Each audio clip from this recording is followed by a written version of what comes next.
देखिएगा यहाँ पे लिखा गया है क्या, मल्टीप्लीकेशन थ्योरम ऑन प्रोबेबिलिटी, जिसमें लिखे हैं क्या, इसके पहले मैंने बताया था कंडीशनल प्रोबेबिलिटी। तो कंडीशनल प्रोबेबिलिटी में बताए थे probability of E by F equals to probability of E intersection F by probability of F. तो उसी से ये टर्म बना है मल्टीप्लिकेशन थ्योरम ऑन प्रोबेबिलिटी। यहां लिखे हैं let E and F be two events associated with sample space S, denote क्या, probability of E intersection F. देखिए एक चीज पहले हम बताते हैं कि कंडीशनल का एक टर्म बताया था probability of F by E का फॉर्मूला। इसमें बताया थे कि probability of E intersection F by probability of E. देखिए ये फॉर्मूला बताया था, जिसमें से इसको हम ये साइड अगर करते हैं तो probability of E into probability F by E equals to probability of E intersection F. जो मैंने ये लाइन लिखा है वो देखिए यही लाइन यहाँ पे लिखा हुआ है, probability of E intersection F equals to probability of E into probability F by E. ये टर्म इसके बराबर है। अब एक और चीज है, यहां भी थोड़ा सा देख लीजिएगा, ये जो टर्म है इसके बराबर, तो इसके ये कहां से आया, देखिए probability E inter E by F के लिए formula, probability of E by F के लिए तो probability E intersection F by probability F, इसका ये फॉर्मूला कंडीशन के लिए। तो ये डिवाइड से मल्टीप्लाई है तो probability F into probability E by F equals to probability E intersection F. जो मैंने यहाँ पे फ्रेज लिखा है इस डिफिनेशन के फॉर्म में कि इसके बराबर जो टर्म है यानी प्रोबेबिलिटी ई इंटरसेक्शन एफ बराबर ये भी है और ये भी है। तो देखिए प्रोबेबिलिटी ई इंटरसेक्शन एफ बराबर ये भी टर्म और ये भी टर्म, जो सामने दिख रहा है वो मैंने टर्म लिख दिया है, क्लियर। तो एक चीज ध्यान में रखना है कि प्रोबेबिलिटी ई इंटरसेक्शन एफ बराबर probability E into probability F by E equals to probability F into probability E by F. जो ये टर्म का कंडीशन है इसको बोलते हैं multiplication theorem on probability, clear. इसके बाद जरा देखिए अब इसी से एक टर्म बनेगा इंडिपेंडेंट इवेंट का, तो थोड़ा सा इसको पहले नोट कर लीजिए, उसके बाद आगे बढ़ते हैं। सर एक और रिपीट कर दीजिए ना। देखिए इसमें सबसे पहले हम क्या है ना कि ये टर्म आया कैसे, इसके बारे में समझाते हैं। देखिए ये टर्म आया क्या कि कंडीशनल प्रोबेबिलिटी बताए थे ना कि probability E by F, conditional probability में प्रोबेबिलिटी ई बाई एफ का formula probability E intersection F by probability F, जिसमें मैंने क्या क्या किया, डिवाइड से मल्टीप्लाई किया, जो सामने दिख रहा है तो इसके बराबर ये लिख दिया है। और यहां जो ऐसा ही किया है, प्रोबेबिलिटी एफ बाई ई बराबर probability E intersection A by probability E, ठीक है, इसको ये डिवाइड से मल्टीप्लाई किया गया। तो ये दोनों टर्म का कंडीशन सामने लिखा गया है, जो इसके और ये इसके बराबर होगा, एक टर्म है वही टर्म यहाँ पे इंडिकेट किया गया है मल्टीप्लिकेशन थ्योरम ऑन प्रोबेबिलिटी में, क्लियर। अब कुछ क्लियर है इसमें ध्यान रखना है। अब इंडिपेंडेंट इवेंट के लिए यहाँ पे क्या लिखा गया है ना कि two events E and F are said to be independent if probability E intersection F equals to probability E into probability B. अब जब ही इंडिपेंडेंट दो इवेंट कहा जाएगा तो उसके लिए एक फॉर्मूला है, probability E intersection F equals to probability E into probability F, यानी ये फर्स्ट के लिए, ठीक है। जब दो इवेंट का कंडीशन रहेगा तो दोनों इवेंट के लिए कोई भी दो इवेंट अगर मान लिया ऐसे भी रहे, दो इवेंट ए और बी रहे, तो ए और बी के लिए क्या होगा, A intersection B equals to P A into P B. दो इवेंट इंडिपेंडेंट रहे तो ये ध्यान रखिएगा कि इंडिपेंडेंट के लिए ये फॉर्मूला होता है, ठीक है। अब जरा तीन इवेंट के लिए क्या होगा जरा देखते हैं, देखिए सेकेंड में थ्री इवेंट्स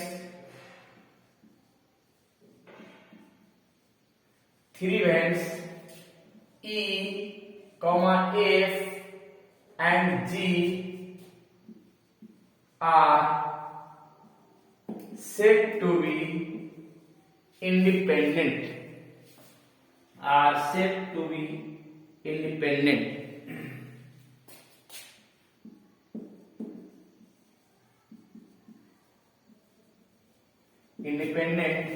और mutually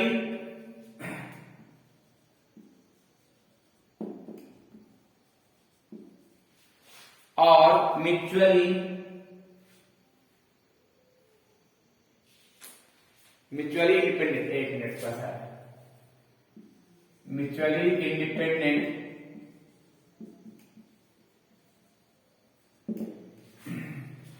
three events E, F and G are said to be independent or mutually independent if probability E intersection F intersection G, जब तीन इवेंट रहेगा, दो इवेंट के लिए ये कंडीशन मैंने क्या कर दिया कि दोनों को मल्टीप्लाई, अब तीन इवेंट है तो देखिएगा P into E, P into F और प्रोबेबिलिटी P G, ये हो गया वो तीन इवेंट के लिए प्रोबेबिलिटी का कंडीशन, देख लीजिएगा। हाँ, ये क्लियर है कि जब दो इवेंट रहे और इंडिपेंडेंट कहा जाए, दो इवेंट रहे तो दो इवेंट के लिए दिख गया, ठीक है, और तीन इवेंट रहे ए ई एफ जी, कोई भी तीन इवेंट रहे तो इसके लिए इंटरसेक्शन और तीनों का प्रोबेबिलिटी का मल्टीप्लीकेशन, ठीक है, कोई भी तीन इवेंट के लिए ऐसे A intersection B intersection C और probability A into probability B into probability C. देखिए एक चीज ध्यान में हमेशा रखना है कि इंडिपेंडेंट के लिए फॉर्मूला, ये दोनों का ऑब्जेक्टिव में भी ये क्वेश्चन आ सकता है कि इंडिपेंडेंट के लिए दो इवेंट के लिए तीन इवेंट के लिए सामने दिख रहा है, ठीक है। अब थोड़ा सा इस पर हम क्वेश्चन बताते हैं कि इसका क्वेश्चन कैसे रहता है, कैसे यूज करेंगे तो ज्यादा बढ़िया हो जाएगा, ठीक है। थोड़ा क्वेश्चन देखिएगा, इसको नोट कर लीजिए, मिटाते हैं। देखिए लिखा गया है क्या, इस क्वेश्चन को समझाते हैं लाइन बाय लाइन।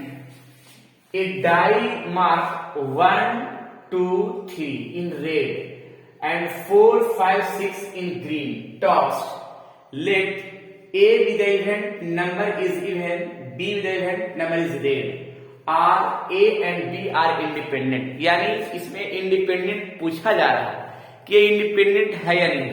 तो सबसे पहले एक चीज हम बताना चाह रहे हैं कि इंडिपेंडेंट होने के लिए प्रोबेबिलिटी E इंटरसेक्शन F और ए ई का प्रोबेबिलिटी और एफ का प्रोबेबिलिटी दोनों का मल्टीप्लिकेशन क्या अगर बराबर आता है तो इंडिपेंडेंट होगा, अगर नहीं आएगा तो इंडिपेंडेंट नहीं होगा। देखिएगा सबसे पहले क्या करते हैं, एक पासा है उसका सैंपल स्पेस बनाते हैं, सैंपल स्पेस, और एक जब पासा है तो सैंपल स्पेस तो उसका क्या हो सकता है 1 2 3 4 5 6, अर्थात नंबर ऑफ एस बराबर 6 हो जाएगा जो सामने दिख रहा है। अब इसके बाद यहाँ पे एक कंडीशन और क्या सेट करेंगे, अब यहाँ लिखा गया है ए में क्या जरा देखिएगा, ए में लिखा गया है ए be the event number is red, ठीक है, लेकिन क्वेश्चन में बता दिया है कि रेड यहाँ पे जो है ना 1 2 3 है, जिसको हम यहाँ पे ए का नाम देते हैं, नंबर ऑफ इवेंट जो है ए में है, तो यहाँ पे क्या करते हैं कि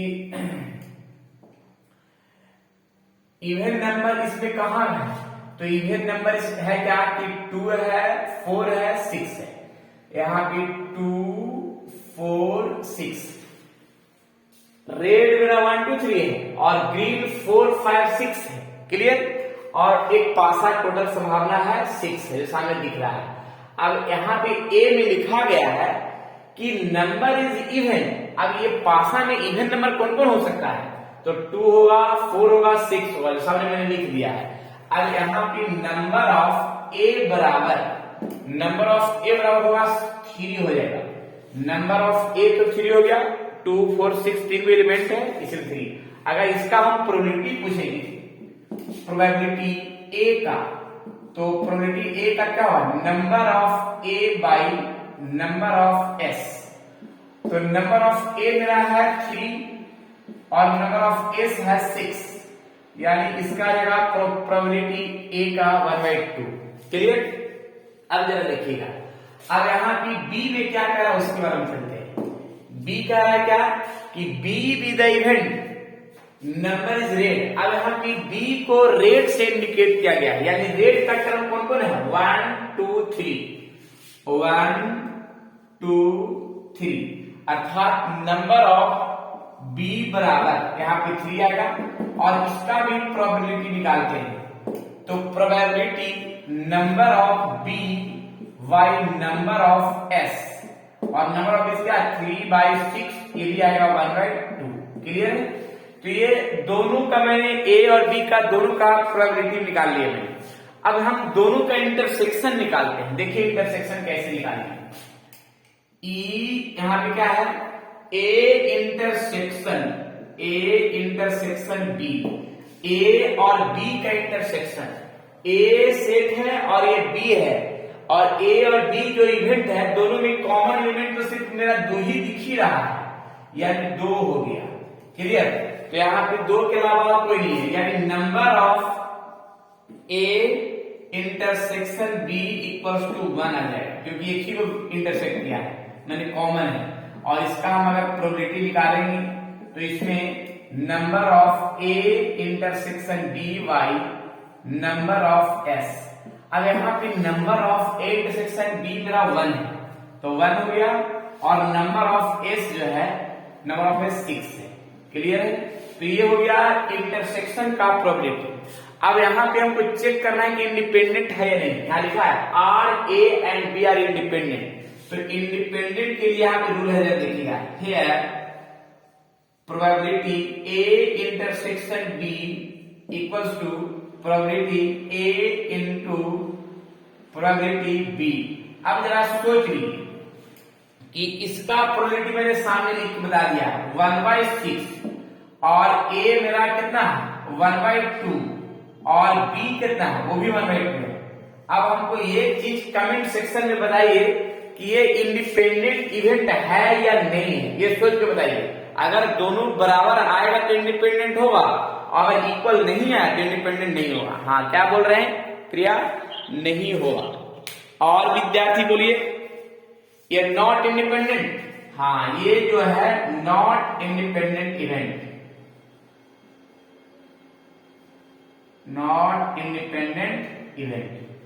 चलिए तो ये समझ में आ गया सभी को, वेरी गुड। चलिए बहुत बढ़िया जवाब। तो ये इंडिपेंडेंट नहीं होगा, अगर बराबर हुआ था तो इंडिपेंडेंट हुआ था।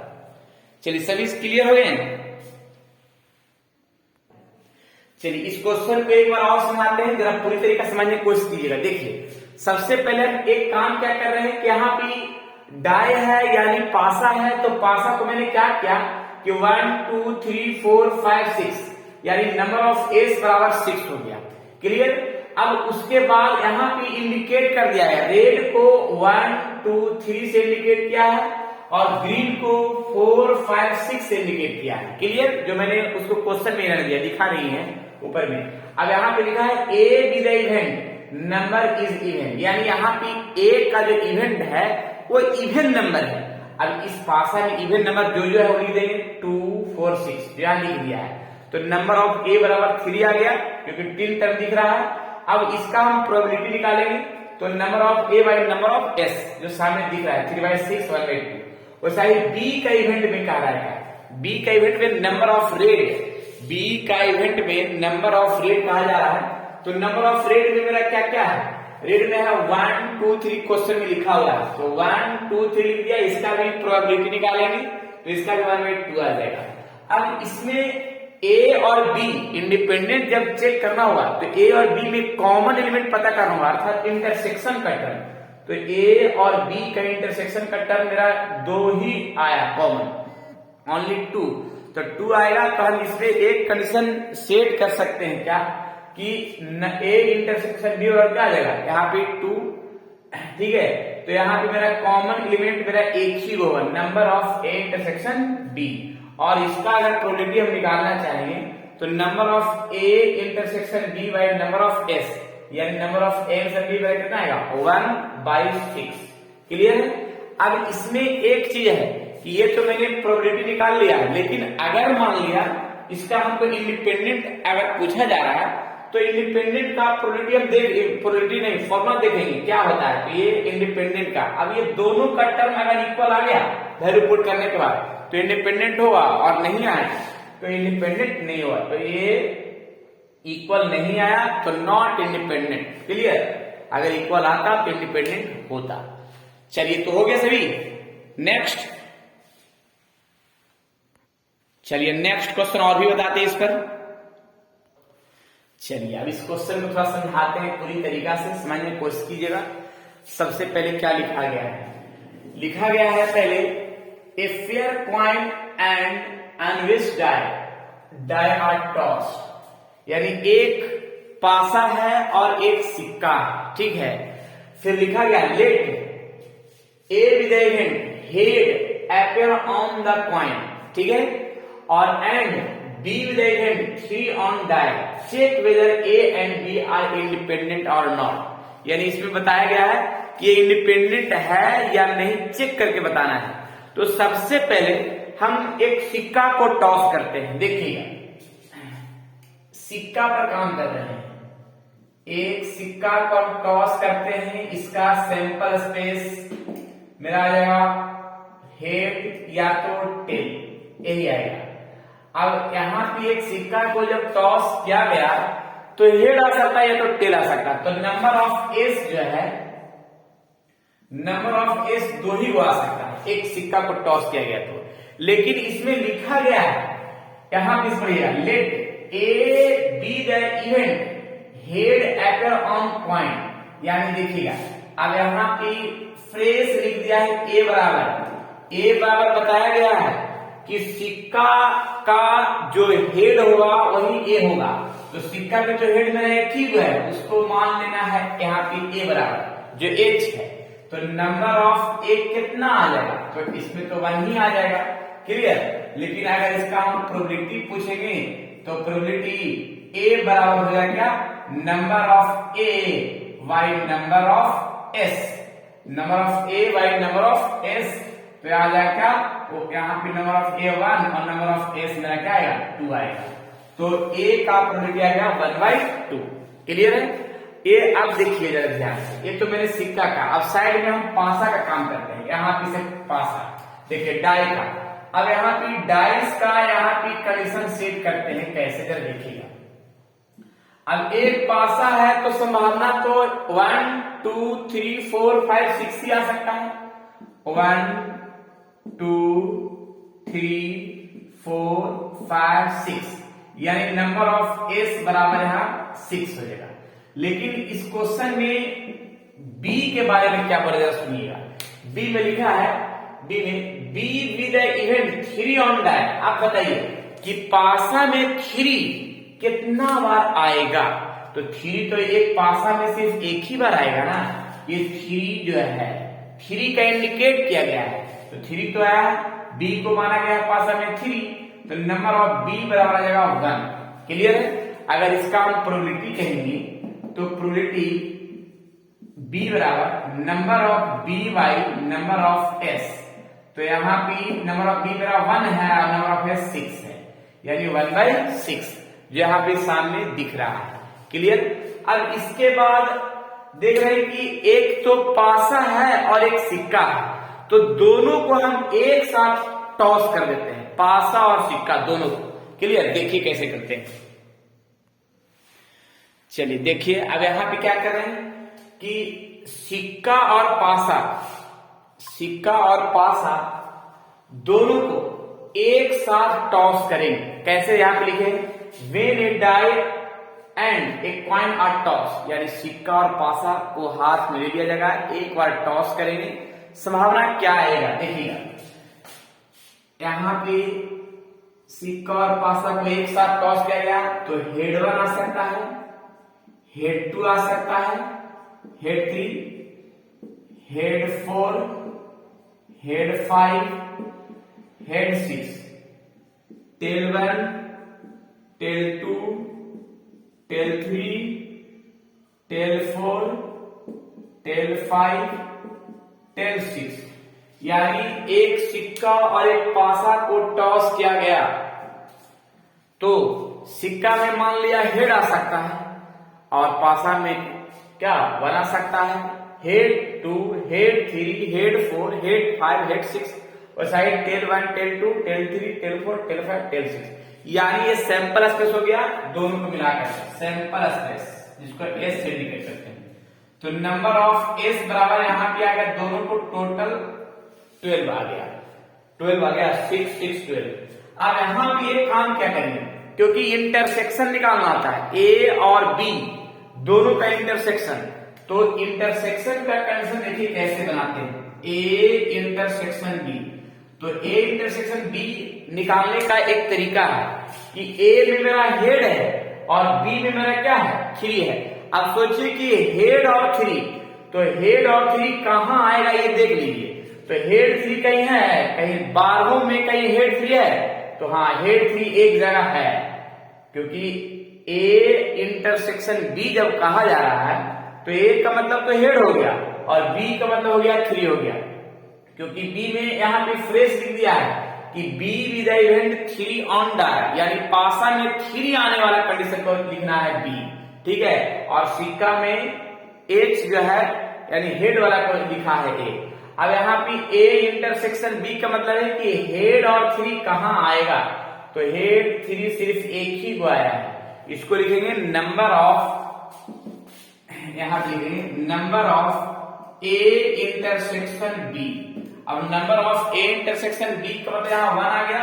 अगर इसका हम प्रोबेबिलिटी पूछेंगे ए इंटरसेक्शन बी का, तो देखिएगा number of A intersection B upon number of S, तो number of A intersection B क्या आ गया 1 बाई यहां जाएगा ना 12, क्लियर। तो ये आ गया इंटरसेक्शन का प्रोबेबिलिटी। लेकिन यहाँ पे चेक करना है कि क्या ये इंडिपेंडेंट है या नहीं है, तो चेक करने के लिए देखिएगा probability A intersection B equals to probability A into probability B. अब प्रोबेबिलिटी ए इंटरसेक्शन बी तो सामने 1/12 है और यहाँ पे क्या है ए का मैंने कितना दिया हुआ है, ए का हो गया, ए का है 1/2 और बी का क्या हो गया, बी का भी आ गया 1/6। अब ये तो दोनों बराबर दिख ही रहा है, अगर दोनों बराबर दिख रहा है तो यहां लिखेंगे A and B are independent event. क्या है, इंडिपेंडेंट इवेंट है। So yes, A and B are independent event, last में लिख देना है इंडिपेंडेंट इवेंट, क्लियर। तो ये इंडिपेंडेंट इवेंट है ना, क्लियर हो गया, देख लीजिए। चलिए तो बढ़िया है कि इंडिपेंडेंट इवेंट है, क्लियर हो गया। चलिए तो क्लियर हो गए ये इंडिपेंडेंट इवेंट का कुछ कंडीशन या डाउट है इस पर, इंडिपेंडेंट इवेंट का कुछ कंडीशन क्लियर हो गया सभी को, बोलिएगा।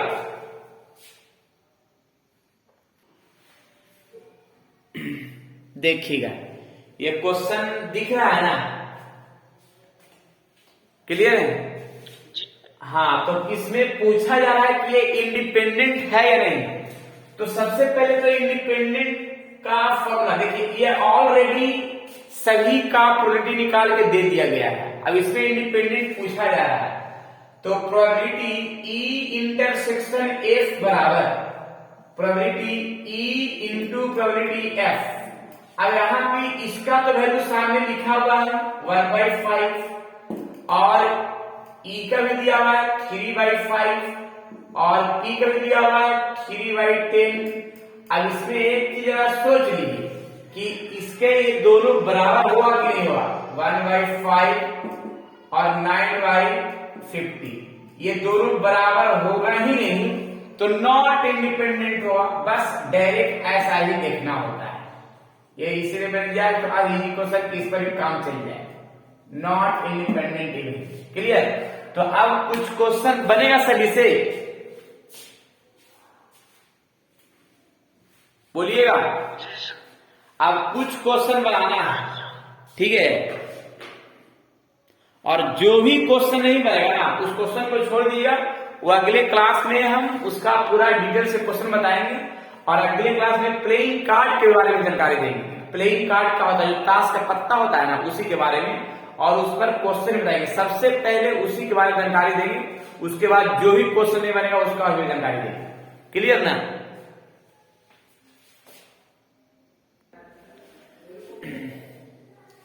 चलिए, आज जो है जितना भी मैंने थ्योरी दिया है, मल्टीप्लिकेशन थ्योरम ऑन प्रोबेबिलिटी और इंडिपेंडेंट इवेंट का टर्म, तो इसी तरह से अगर और भी जानकारी प्राप्त करना चाहते हैं विद्यार्थी तो मेरा ऑनलाइन लाइव क्लासेस कीजिए और बेहतरीन कॉन्सेप्ट के साथ उसका फायदा उठाइए। चलिए ठीक है, फिर नेक्स्ट थ्योरी के साथ मिलते हैं नेक्स्ट क्लास में। जब तक के लिए सही विद्यार्थी खुश रहें, स्वस्थ रहें और मस्त रहें और पढ़ते रहें प्रोबेबिलिटी का बेस्ट कॉन्सेप्ट के साथ। चलिए ठीक, और साथ साथ में अगर विद्यार्थी को पढ़ाई अगर समझ में आए तो जरूर से जरूर सब्सक्राइब करें, और जो विद्यार्थी नहीं पढ़ रहे हैं उनको पास भी शेयर करके बताएं और वीडियो जो है ना क्लियर करें। चलिए ठीक।